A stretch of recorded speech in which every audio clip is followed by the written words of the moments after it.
सभी लोगों का स्वागत है फिर से एक बार इधर क्रिक जोन में। आशा करता हूँ सभी लोग सही सलामत होंगे। तो चलिए शुरू करते हैं आज का वीडियो, जो कि आज एक और मुकाबला था जो कि सनराइजर्स हैदराबाद और गुजरात टाइटंस के बीच। और सनराइजर्स हैदराबाद के लिए ये मैच जीतना जरूरी था, क्योंकि क्वालिफिकेशन के सिनेरियो के लिए, प्लेऑफ के लिए पूरी तरीके से पुख्ता हो जाते इस टूर्नामेंट में। तीसरे अगर देखें तो क्वालिफायर बनते जो प्लेऑफ के लिए पहुंच जाते। और वही दूसरी तरफ देखें तो क्योंकि दोनों दो मैचेस है उनके हाथ में, और गुजरात टाइटंस जो पिछला मुकाबला कोलकाता नाइट राइडर्स के खिलाफ धुल गया था, वो मैच उसका अगर देखें तो उनका टूर्नामेंट खत्म हो चुका है। इसलिए ये मुकाबला ये गुजरात टाइटंस जीत कर समाप्त करना चाह रहे थे। और वहीं पे देखें तो पॉइंट्स टेबल में थोड़ा बहुत आगे आना भी चाह रहे थे, लेकिन अगर देखें तो ऊपर वाले की मर्जी नहीं था, क्योंकि बारिश ने फिर से एक और बार ये मैच धुल दिया। और गुजरात टाइटंस इस टूर्नामेंट में यहाँ पे ही उनका सफर समाप्त होता है। और खेल के समाप्त नहीं हुआ बारिश ने उनको देखे तो मैदान में उतरने का मौका ही नहीं दिया, टॉस भी नहीं हुआ दोनों ही मैच में, जहाँ पे गुजरात टाइटंस के दोनों ही मैच में, पिछले दो मैच और पिछले मैच को लेकर देखे तो ये मैच में भी दोनों ही मुकाबले में वॉश्ड आउट हो गया और अबेंडन हो गया मैच। टॉस भी नहीं हुआ,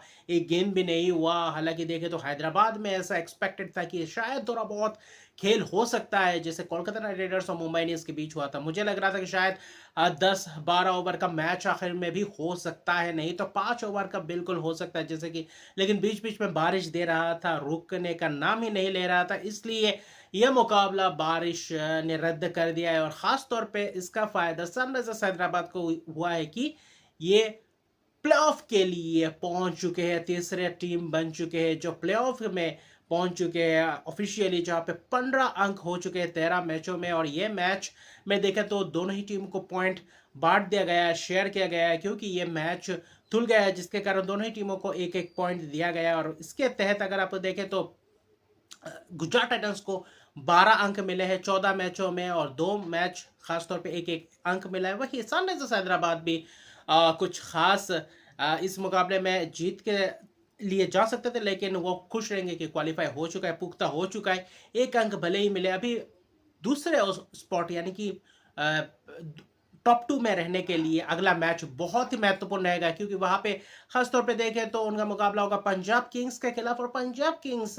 आखिरी मुकाबले में देखें तो सैम करन और बेस्टो नहीं होंगे, तो पंजाब किंग्स कौन से पंजाब किंग्स उतरेंगे ये भी देखने लायक बात होगा, वो भी दिलचस्प रहेगा वो मुकाबला भी। और जो आखिरी मुकाबला इस लीग स्टेज का रहेगा कोलकाता और रॉयल चैलेंज राजस्थान रॉयल्स के बीच, वो भी घमासान भरा मुकाबला रहेगा, वो भी निर्णय करेगा टॉप 2 में कौन बने रहेगा। लेकिन खास तौर पे देखें तो जो मुकाबला है चेन्नई सुपर किंग्स और रॉयल चैलेंजर्स बेंगलुरु, वो और भी ज्यादा महत्वपूर्ण हो चुका है। अभी चौथे स्पॉट की लड़ाई है, जहां पे कौन से वो टीम होंगे जो चौथा टीम होगा जो प्लेऑफ के लिए क्वालिफाई करेगा, Chennai super Kings, royal Challengers Bengaluru, क्योंकि बाकी किसी के पास मौका नहीं है। हाँ, थोड़ा बहुत स्लाइड चांसेस है गुजरात लखनऊ सुपर जायंट्स के लिए, लेकिन बहुत बड़े मार्जिन से हराना पड़ेगा मुंबई इंडियंस को, ये भी एक देखने लायक बात होगा।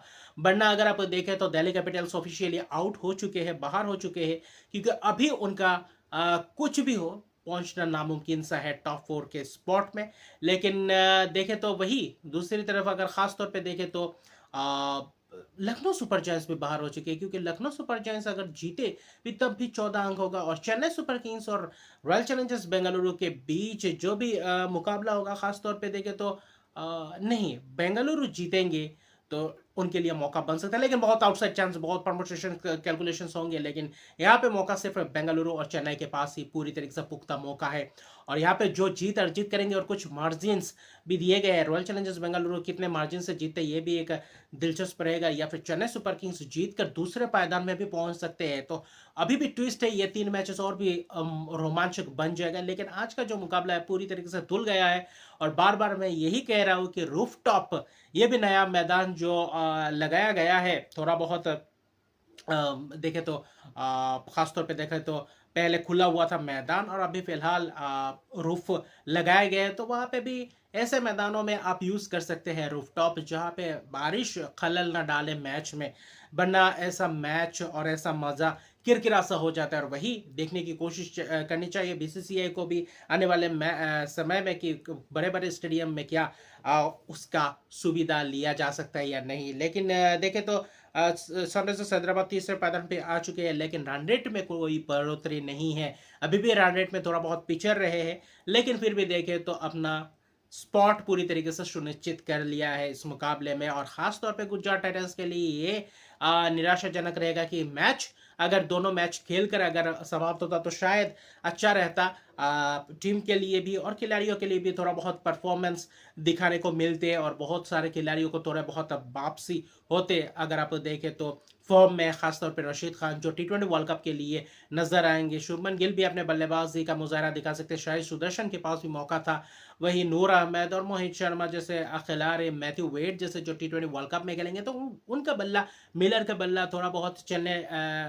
को देखने लायक बात था कि वो फॉर्म में आ सकते। पिछले 2 मैच एकदम से धुल गया, इसके लिए पूरी तरीके से मुकाबला नहीं हो पाया। लेकिन मुकाबला अगर होता तो रोचक बड़ा मुकाबला होता। आज ही देखने को मिलता ट्रेविस हेड कैसे ताबड़तोड़ अंदाज में खेलते या नहीं, वही अभिषेक शर्मा भी वही किस प्लेइंग 11 के साथ उतरते, स्पिनर्स कौन कौन खेलते ये देखने लायक बात होता। क्या वही प्लेइंग 11 के साथ उतरते, ये भी एक दिलचस्प रहता। और खासतौर पर देखें तो गुजरात टाइटंस के लिए ये थोड़ा बहुत सफ़र अनोखा सा रहा, क्योंकि दो टूर्नामेंट जो पिछले 2 सीज़न गया बहुत ही ज़बरदस्त गया, लेकिन इस सीज़न में आखिर में देखें तो ख़ास तौर पे 8वें पे ही समाप्त करना पड़ेगा। और अगर पंजाब किंग्स आखिरी मुकाबला नहीं जीते तो शायद 9वें पे भी ख़त्म कर सकते हैं गुजरात टाइटंस। और जो बिल्कुल नहीं देखना चाहेंगे आप गुजरात टाइटंस के फ़ैन हैं तो, क्योंकि 2 सीज़न लगातार एक कंसिस्टेंसी रहना बहुत ही ज़्यादा ज़रूरी है। क्योंकि आप चाहते थे कि चौथे 5वें पायदान पे रहे और अच्छा खासा वही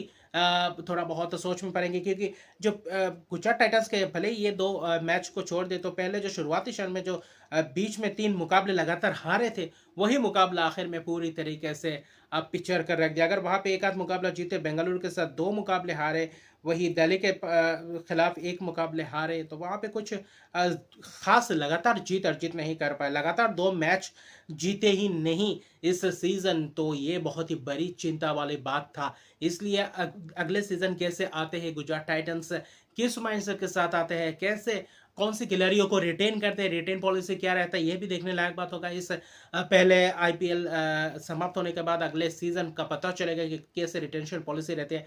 लेकिन खासतौर पे सनराइजर्स हैदराबाद ने इस सीज़न जो प्रदर्शन किया है वो काबिल तारीफ़ है। जो ट्रेविस हेड का इंक्लूशन जो जब मुकाबला खेलने को मिला, वहाँ से ताबड़तोड़ अंदाज में अभिषेक शर्मा की ज़बरदस्त सीज़न घटा है। अभिषेक शर्मा अलग ही अंदाज में दिख रहे हैं। उनके साथ देखें तो नीतीश रेड्डी एक युवा खिलाड़ी जो अच्छा खासा ऑलराउंड ऑप्शन बन सकते हैं आगे जाते हुए। और ख़ासतौर पे अगले जो पिछले अगले 2-3 सीज़न जो आईपीएल के आने वाले वहाँ पे भी अच्छा खासा यूज़ कर सकते हैं, कैसे प्रदर्शन कर सकते हैं, ये देखने लायक बात होगा। फिर देखें तो राहुल त्रिपाठी, मयंक अग्रवाल को उतना खास मौका नहीं मिला, लेकिन फिर भी देखिए उतना खास खटा भी नहीं मयंक अग्रवाल को जितना भी मौका मिला, तो थोड़ा बहुत ये भी देखने लायक बात होगा। इन खिलाड़ियों को डोमेस्टिक्स में अच्छा खासा रन करना पड़ेगा और आईपीएल उतना खास घटा नहीं।